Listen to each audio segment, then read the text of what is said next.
எல்லோருக்கும் வணக்கம். இன்று நம்ம ஒருவரை பார்த்தவுடன் அவர் இப்படித்தான் அப்படிங்கிற மாதிரி நம்ம அவங்கள மனதளவிலோ இல்லை துன்புறுத்தவோ கூடாது. சிலவங்க பார்க்குறதுக்கு ரொம்ப கோபப்படுற ஒரு கேரக்டராக இருக்கும். பட் மனசு ரொம்ப நல்லதாக இருக்கும். ஹெல்பிங் டெண்டன்சி அப்படிலாம் அதிகம் இருக்கும். சிலவங்களை பார்த்தா ரொம்ப சாது மாதிரி இருப்பாங்க. பட் அவங்க அவங்களோட ஒருத்தருக்கு உதவி செய்ய மாட்டாங்க. அவங்க ரொம்ப சுயநலமாக இருப்பாங்க. இப்படி பல விஷயங்கள் இருக்கும்.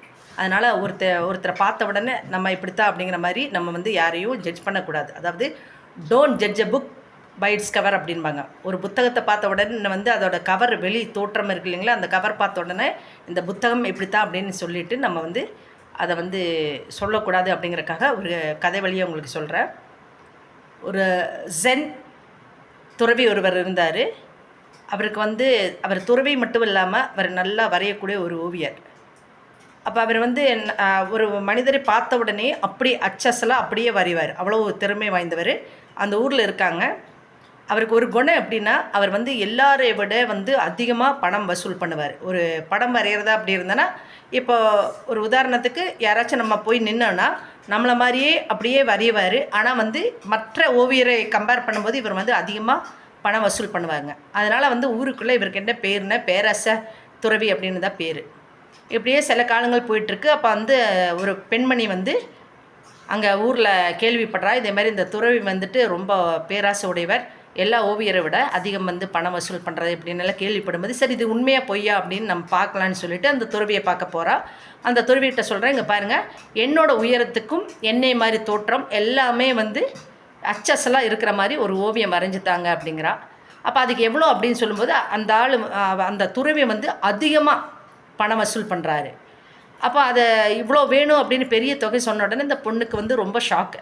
மனசுக்குள்ளே நினச்சிக்கிறா, அப்போ எல்லோரும் சொன்னது உண்மைதான், இந்த துறவிக்கு ரொம்ப பேராசை, அதனால தான் எங்கிட்டயே நான் சரி அது உண்மையாக பொய்யான்னு விசாரிக்கலான்னு போகும்போது அவர் உண்மையிலே இவ்வளோ சொல்கிறாரே அப்படின்னு மனசுக்குள்ளே நினச்சிக்கிறா. அப்புறம் இவரும் சரி உங்களை மாதிரி நான் வரைஞ்சிக்கிறேன் அப்படின்னு சொல்லி ஒரு கட்டத்தில் இந்த பெண்மணியும் சரி அந்த தொகையை நான் கொடுக்குறேன்னு சொல்லி சம்மதிச்சுக்கிறா. அப்புறம் அந்த ஓவியரும் வரைய தொடங்குறாரு. வரைய தொடங்கும்போது இவ சொன்ன மாதிரி உயரம் இவ்வளோ மாதிரி அச்சசல், அதாவது இவளா இல்லை அந்த ஓவியமா ரெண்டுமே அவருக்கு நம்மளுக்கு வெளியில் இருக்கிறவங்களுக்கு ஒரு கன்ஃபியூஷன் வரும். இது ஓவியமா அல்லது இந்த பெண்மணியா அப்படிங்கிற மாதிரி அந்த அளவுக்கு சூப்பராக அவர் வரைஞ்சி எடுத்திருக்காரு.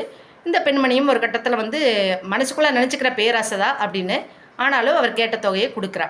கொடுத்துட்டு ஊருக்குள்ளே இவளும் போய் சொல்கிறா, ஆமாம் நீங்கள்லாம் சொன்னது உண்மைதான், அந்த துறவி ரொம்ப பேராசை உடையவர் அப்படின்னு. ஒரு கட்டத்தில் பெரிய மழை வருது, பெருவெள்ளம் வருது, அங்கே இருக்கிற வீடுகளெல்லாம் அடிச்சிட்டு போகுது. பெரிய பெரிய பணக்காரர்கள் அங்கே வசித்து வந்தாலும் யாரும் இந்த மக்களுக்கு உதவி செய்யறதுக்கு முன் வரல. இந்த துறவி முன்னாடி இந்த சூழ்நிலையெல்லாம் பார்த்துட்டு எல்லாருக்கும் வீடு போனவங்களுக்கு இழந்தவங்களுக்கெல்லாம் வீடு கட்டி கொடுக்குறாரு. அவங்களுக்கு தேவையான உணவு உடை என்னென்ன தேவையோ அந்த இதெல்லாம் அவர் செய்கிறாரு. செய்து உதவி எல்லாம் அவங்களுக்கு போதுமான அளவுக்கு உதவி செய்துட்ருக்காரு. அப்போ வேற ஒருத்தர் அங்கேருந்து கேட்குறாரு, ஏங்க நீங்கள் எல்லா ஓவியரை விட அதிக பணம் நீங்கள் இப்படி வசூல் பண்ணுறீங்களே, இப்போ இப்படி உதவி செய்ய வர்றீங்களே, உங்களுக்கு எவ்வளோ நல்ல மனசு அப்படின்போது, இல்லை நான் இதுக்கு முன்னாடி இருந்த ஊர்லேயும் இதேமாதிரி பெருமழை வந்துச்சு. அந்த டைம் நான் சாதாரண ஒரு ஓவியனாக தான் இருந்தேன். என்கிட்ட எல்லாருக்கும் உதவி செய்கிற அளவுக்கு பணமோ எதுவுமே இல்லை. எந்த பணக்காரர்களும் முன் வரவில்லை. இந்த வீடு கட்டி கொடுக்குறக்கோ இல்லை உணவுக்கோ இல்லை உடைக்கோ எதுவுமே உதவி செய்ய வரல. அதனால தான் நான் எல்லாரை விட அதிக கட்டணம் உங்கள்கிட்ட வாங்குகிறேன் அப்படிங்கிற மாதிரி சொல்லுவாள். அது மட்டும் இல்லாமல் என்னோட ஒரு நண்பன் இருந்தால், அவனுக்கு இந்த ஊரில் இப்போ நான் இருக்கிற ஊரில் ஒரு புத்தர் கோயில் கட்டணும்னு ஒரு ஆசை.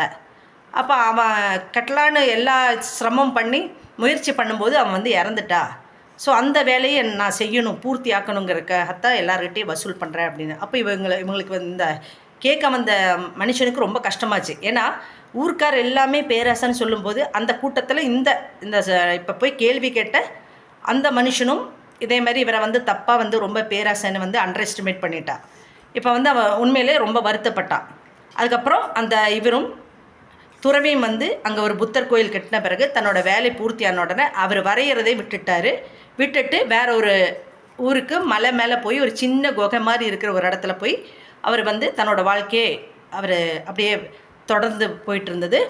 இப்போ நான் இதை சொல்ல வரேன்னா, இப்போ நம்ம பார்க்குற மனுஷங்க எல்லாம் இவன் பேராசக்கார, இவன் கோபக்கார, இல்லை இவன் இப்படி அப்படின்னு நம்ம ஒவ்வொருத்தரையும் சொல்கிறோம். ஆனால் வந்து உண்மையான இது வந்து நம்ம அவங்ககிட்ட இருந்து அவங்க எந்த சூழ்நிலையினால தான் இப்படி ஆக்கப்பட்டாங்கிற ஒரு விஷயம் யாருமே நம்ம கேட்குறதில்ல. அதுக்கு வேண்டி தான் இந்த கதை சொல்கிறேன். Don't underestimate first point. ரெண்டாவது வந்துட்டு don't judge a book by its cover. ஒரு புத்தகத்தோட கவரை பார்த்து அந்த புத்தகம் இப்படித்தான் அப்படிங்கிறது நம்ம வந்து யாருமே நம்ம வந்து ஜட்ஜ் பண்ணக்கூடாது. ஏன்னா நம்ம வந்து மனிதர்கள் ஒவ்வொருத்தருக்கும் ஒவ்வொரு குறை இருக்கும். நம்ம வந்து ஒருத்தரை விட பெரியவங்களும் கிடையாது, ஒருத்தரை விட ரொம்ப தாழ்ந்தவரும் கிடையாதுங்கிறதுக்காக தான் இந்த கதை சொன்னேன். நன்றி, வணக்கம்.